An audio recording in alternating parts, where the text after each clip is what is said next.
Learn present tense stroke past tense in Igbo language and their meanings. Present tense, past tense. The first word is sie. Sie means cook in present tense. Sie, cook.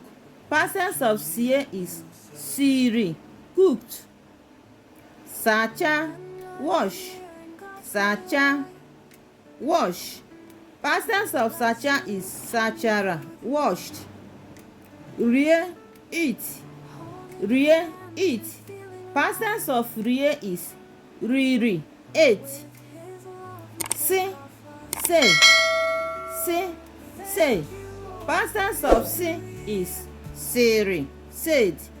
You can see that when you use this vowel you have to put dot both under and on top of it to differentiate it from that has only one dot on top.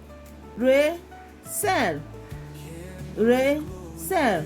Past tense of re is re, sold.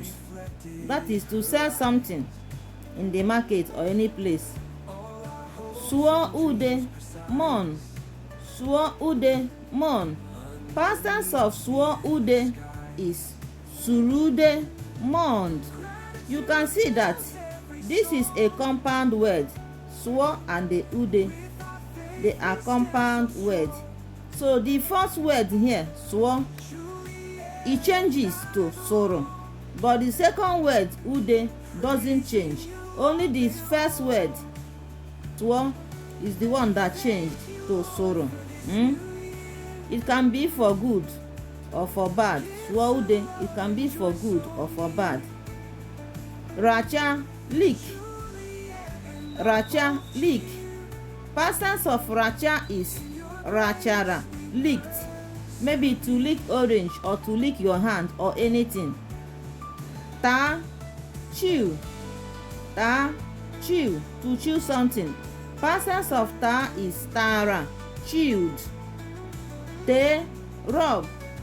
Te, rub. Maybe to rub cream or to rub oil or to rub anything. Past tense of te is tere, rubbed.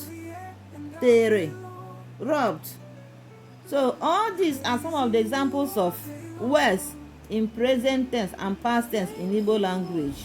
Like and share our videos. Follow for more. Ask your questions at the comment section. Bye.